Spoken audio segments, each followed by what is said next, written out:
Well, hi, and thank you for taking a look. This is Raymond Hunter, Yes. and I'm Larry Dahlke. We have done an audiobook together, and Raymond was thinking he wanted to share some of the experiences that we had together doing that. In case you yourself have an interest in doing an audiobook yourself. We are by no means experts at it yet after our first go into it, but we learned a lot by doing it. So uh, th- a lot of these things we've already talked about, so we know the answers ourselves, but there are probably a few surprises anyway in there. Well, for a little background, how did you get started on this project? Uh, what events led you to it? Well, for me, there's a theater background. I had been doing theater professionally for a while, and some voiceover work too.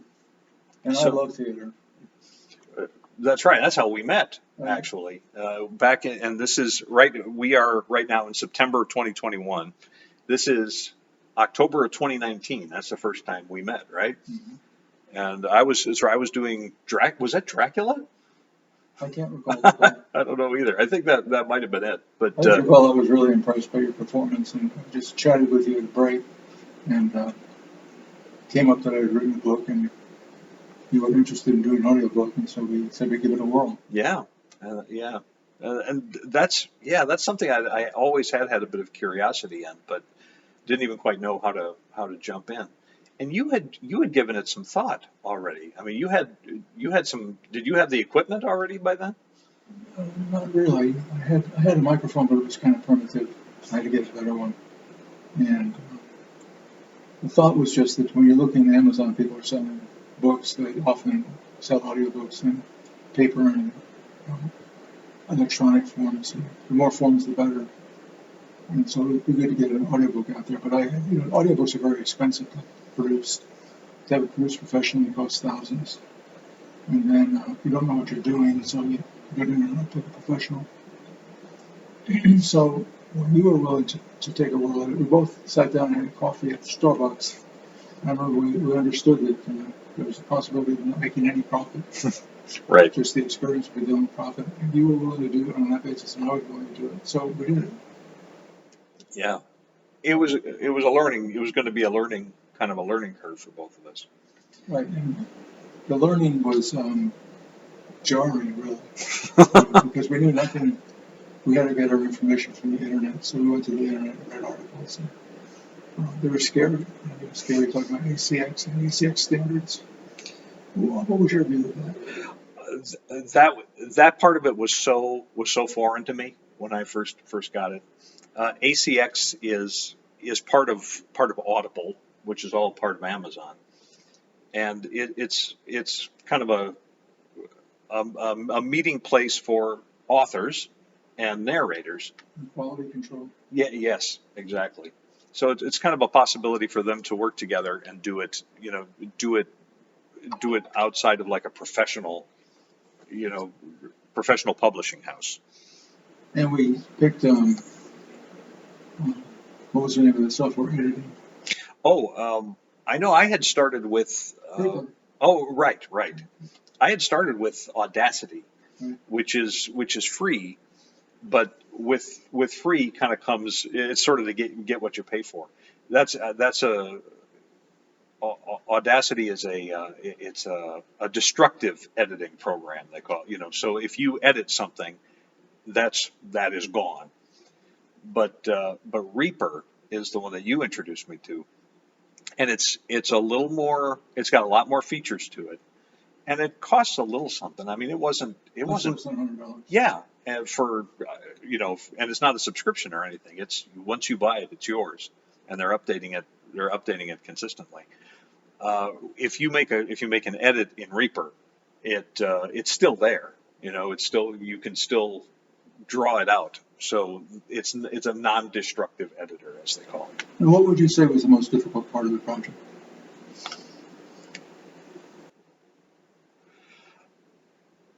I would say the engineering of it. Uh, eh, there were a lot. There are a few things that popped to mind, but the engineering of it was probably the part of it that I was the least familiar Well, with. you had the more diverse workload. For me, it was simple. I was just trying to get accustomed to Reaper and doing what I could, and reading articles or watching YouTube, and trying to understand the tools and how to use them. But you had the performance aspect, so it had to come alive. It had to be a good performance in the end. People don't care what tools you use to get there. But so I saw you had the more difficult job. In the beginning, it was a question about how much of the work goes into the recording and how much of it goes into the editing. I think it's a little while till we get that right. Because we kind of both took a turn at it, of how to get the sound, uh, how to get the sound right and clean, and that took a bit of learning for both of us. Well, I would read an article and it would say that the person always normalized the file. The first step was normalize the file. So I said, maybe that's what we're doing wrong. We should normalize it. So I normalized it and I ruined the file. And I think, correct me if you don't agree with this, but it seems to me that the recording itself from the beginning has to be as good as you can make it. No, you're absolutely right. The edits have to be tiny as you can make one. The best, yeah, the better you go into it. You're right. The less cleanup you'll have to do. So the amazing thing to me is how you can be thinking of characters and getting their voices right and getting the feel and the tone right, and worried about equipment blinking at you and meters going off. How do you do all of that at once? You kind of compartmentalize it. There's uh, there's a point where you have to. For me as a narrator, I had to forget about the microphone. Just kind of forget about that part of it. Within your face. Oh yeah, it is kind of right there. But sometimes with the book, even before starting to narrate, the reading a book, there's kind of a point where eventually the words that you're reading kind of disappear, and it's just a little play in your brain. And that, for me, that's sort of where the narration took over. I mean, first, you do have to read the entire book first. You have to kind of know where your characters are going, because in case there's a surprise somewhere in chapter 14, that would have changed the way you would have done something. Were there any characters who were harder to do than others? Let me think. You There, get male and female voices. yes, yeah. As a matter of fact, in yours, in Wrong Turn to Antares, that's the book you wrote and that we completed. Uh, our protagonist, it's a woman, and finding her was okay. What I tried to do really was just indicate a voice. I think there are a few different schools of thought as far as narrating goes. Some are just read the book, and then some are acted out a little more. But your characterizations were subtle. I mean, you didn't try to really imitate a female voice. You suggested a female voice, but just subtle tones. Were there significant differences between what you how you heard the characters and No, I think I I didn't think of them as sounds. I thought of them as thoughts. And when I heard them as sounds, you did such a good job of projecting the personalities that I just bought into it hook, line, and sinker. I thought it was great. Um, I didn't. I didn't think I needed to even think about it. It was great the way it was. I think it turned out great too. thank you. The part that I enjoyed really was sort of deciphering how to bring what you brought to the page to a voice. Because in several of the chapters, you have thoughts. You have the characters' thoughts, and sometimes even conversations with their own thoughts, Right. and sometimes conversations, fights with people among their own thoughts. So it's just trying to make that clear, and that was a lot of fun. And then when you're all done, there's things like marketing, which neither of us knew all that much about. No, I know, and I know for me that was always I, it was it was the business portion of it, which was always the The challenge. marketing, the paper book or the electronic form has been a disaster because it's just so much competition out there. And the competition, more of them are knowledgeable about the marketplace. You got to get your book out in front of the right crowd, exposure, and give away freebies and um, do events, promote yourself. I didn't know any about any of that stuff, and I didn't do any of it. So it's rough. I don't know how it's going to be marketing the audio.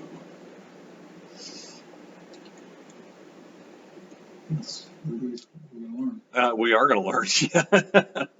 Okay. So, and then there's reviews, and reviews are tough. The reviews on the book were mixed. They were about 50-50, I'd say. People loved it or hated it. But I'm more skeptical of the hate reviews because, for one thing, if I hate a book, why would I read it from cover to cover? I don't understand that. So there must be something that set them off early. And, there was plenty to say. The book takes a turn at one point where they say, if this were a book, I'd have thrown it in the trash by now. And so the book acknowledges that the scenes that led up to a certain point were a little bit flaky, but that was intentional. Um, if you don't get to that point, you condemn the book. You didn't really understand the book. And I think that there's a certain segment of the audience too. It's got kind of a nasty disposition. They want to throw rocks, and they want to throw rocks when they're well protected. Throwing rocks at an author is easy.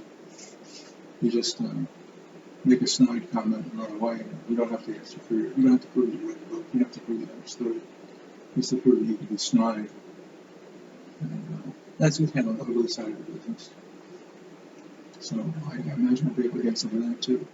I think with audiobooks, same deal. Probably same with anything. Side by side, you're going to get it's Um, like this was this was right on, and the next one will be this is the worst audiobook I've ever seen, ever so heard. anybody out there who's thinking about doing a book, just I hope you have thick skin. You're gonna need it. And, well, I'm looking forward to seeing what happens. We have the completed tapes now. Everything's done. The book is frozen. I'm not going to change it anymore. Okay. And the audio agrees with the book as it is. So we're done. We're into marketing. Beyond marketing, is there anything else you want to accomplish? Do you want to set up a forum for discussion? For me, that I don't think I'm the guy for that. Okay. Where I'd like to go further for this is just improving where we where we started. Getting better at the engineering, getting better at the narration. So funny sometimes from some of the first efforts we did to the ending chapters. So, if anyone out there wants to get in touch with you, what kind of topics would you be interested in working on with them? Topics, you mean book wise, or Well, if they're trying to do the same thing you did, and they'd like to get some information or ideas, and they want to contact you, what things would you like to hear about? the things that that I'd be able to share at this point are probably what I've learned about narration technique. Just some of the most simple things like keep your mouth hydrated, watch your breathing, try not to breathe too loudly. Those are the things that often need to get fixed. How do you deal with pops, misses? Uh, Windscreen for one, that's on the microphone, and again, just being at this point, I don't know, just being aware of it. Can you prevent pops and misses, or do you have to? I think to a certain degree you can minimize them, but I think they're always going to be there. I mean, the recording itself will be minimized. Yeah, without any editing. With technique, there are definitely tools out there that can help to minimize that. Um, those I haven't worked with yet, but yeah, there's some very robust things that you can fix some seemingly unfixable audio issues with with these. I think Isotope RX7 Oh, and 8, I believe, of course, might be out now. But those are that apparently is one suite of tools that you can plug into certain workstations like Reaper, and it it can help you fix some of those issues, uh, breaths, pops, hisses, those kind of things that can really be jarring to a listener. now, do you have a plan for where this YouTube channel is going to go, or are you sort of testing the This water? is this is the test. You know, our conversation is the test of how, how does that work? Is there enough interest? Yeah, just to see if if there's a through line, if there's something to say. At this point we haven't even, we haven't posted the book yet, so that's a part of it that still is to be seen if we got it to a place where ACX says it's okay. So still learning, still just so much learning. Well, ACX, do you have confidence that you'll get through that? I have hopes, because ACX on their platform, and this is new even since we started. They have like a lab there that you can run your files through, and it will test some of their real basic parameters, like is there enough silence at the beginning, how generally loud is it. And do they judge the artistic quality? No, no, that's left to the people who ultimately will be listening to it. I think and this is my best guess. I think what they're looking for the general listenability, the quality of the recording. I don't. I think artistically that one is up to that one's up to the narrator. How that's going to sound, how that's going to be. That again, that's my best guess. So far, that part of the process, we're not there yet.